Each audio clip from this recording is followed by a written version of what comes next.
Setelah berhasil menaklukkan timnas Bahrain dengan skor tipis 1-0 lewat gol sematawayang oleh Romani.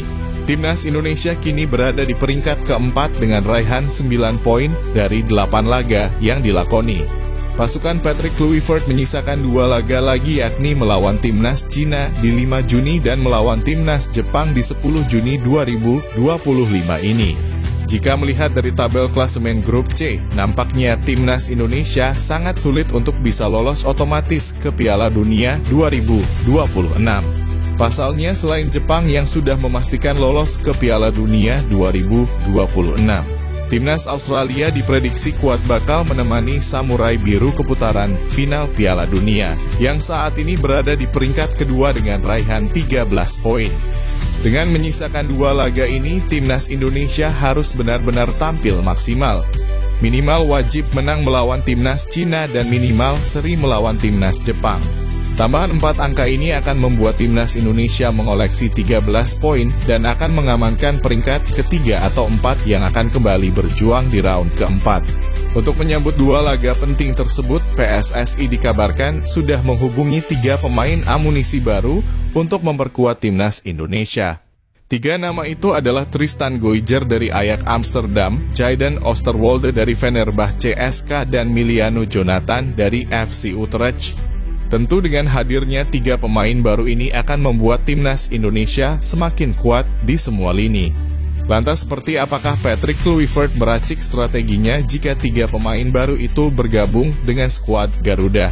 Dan berikut ini merupakan prediksi starting line up timnas Indonesia versus Cina di match ke-8 round ketiga kualifikasi Piala Dunia 2026 zona Asia. Yang pertama di posisi penjaga gawang, di mana posisi ini bakal ditempati oleh Emil Audero Mulyadi sebagai penjaga gawang utama ketika melawan timnas Cina. Martin Paes dipastikan bakal absen saat timnas Indonesia melawan Cina karena akumulasi kartu kuning. Ini akan menjadi kesempatan bagi Emil Audero untuk menjalani debutnya bersama timnas Indonesia. Soal kualitas, Emil Audero juga tidak kalah mentereng dari Martin Paes. Pengalamannya bermain di kompetisi benua Eropa akan menjadi pengalaman berharga untuk dibuktikan ketika melawan Cina di hadapan ribuan supporter timnas Indonesia. Selain mempunyai refleks yang sangat baik, Emil Audero juga mempunyai ketenangan dalam mengantisipasi berbagai tendangan keras dari lawan. Dengan absennya Martin Paes, maka bisa dipastikan Patrick Kluivert akan memasang Emil Audero sebagai penjaga gawang utama melawan Cina di 5 Juni mendatang. Sementara untuk di sektor lini pertahanan, Emil Audero bakal dikawal 3 bek sejajar, yakni Rizky Ridho, Justin Hubner, dan Jay Itzes. Rizky Ridho kembali menjadi starter saat melawan Bahrain kemarin. Penampilannya sangat baik dan tidak kenal menyerah dalam menjaga pertahanan. Berbagai penyelamatan sering dilakukan oleh pemain asal Persija Jakarta ini. Selain itu, Rizky Ridho mendapat pujian habis-habisan dari pelatih timnas Indonesia, yaitu Patrick Kluivert. Ia menilai Rizky Ridho pemain yang tidak pantang menyerah. Selain itu, Patrick Kluivert menilai Rizky Ridho juga akan lebih bersinar ke depannya jika tidak berbesar hati dengan penampilannya. Sedangkan Justin Hubner juga tampil gemilang bersama timnas Indonesia. Ketika melawan Bahrain, beberapa penyelamatan sukses diperlihatkan oleh pemain asal Wolverhampton Wanderers ini. Meski usianya terbilang masih muda, namun keberanian pemain ini patut diapresiasi dalam melawan Bahrain. Kemarin ia mencatatkan 2 tackle bersih.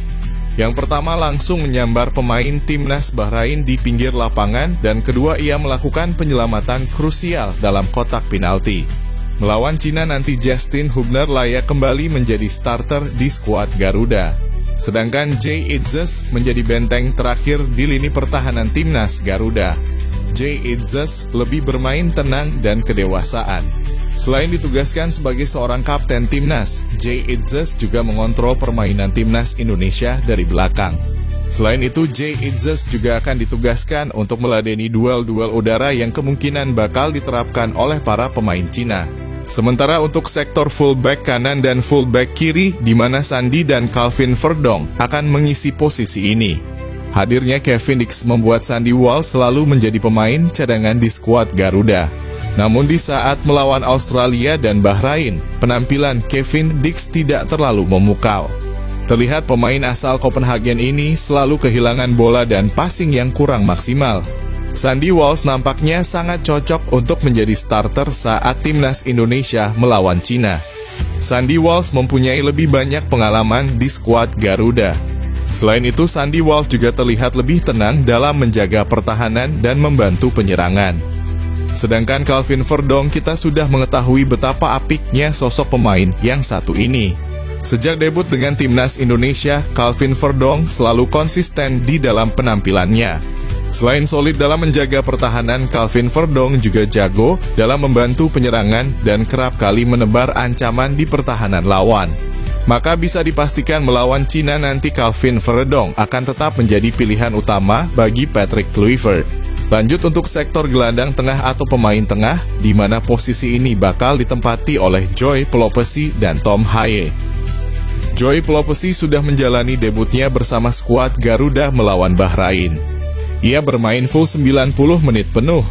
Ia juga mencatatkan 85% umpan akurat dan clearance 2 kali, serta seluruh duel berhasil dimenangkan oleh pemain asal Lomal SK itu.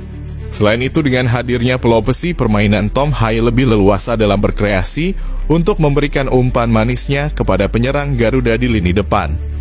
Sedangkan untuk sektor penyerangan, di mana posisi ini bakal ditempati oleh Miliano Jonathan sebagai penyerang kanan, Ragnar Oratmangon sebagai penyerang kiri, dan Ole Romeni sebagai penyerang tengah atau ujung tombak. Di laga menghadapi Cina nanti, Marcelino Ferdinand dipastikan absen karena mengalami akumulasi kartu kuning saat melawan Bahrain.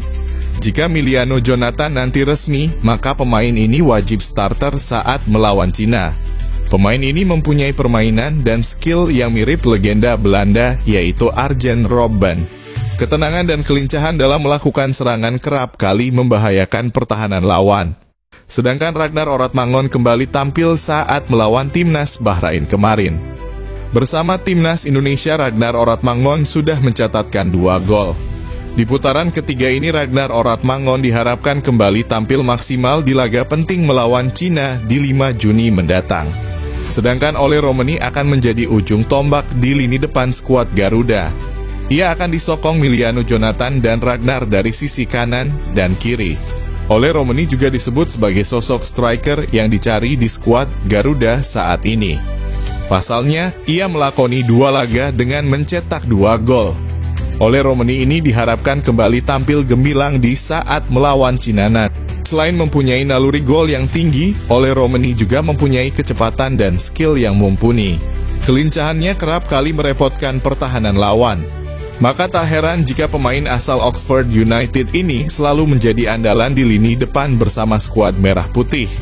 Itulah prediksi formasi timnas Indonesia di saat timnas Indonesia versus timnas Cina di match ke-9 round ketiga kualifikasi Piala Dunia 2026 zona Asia.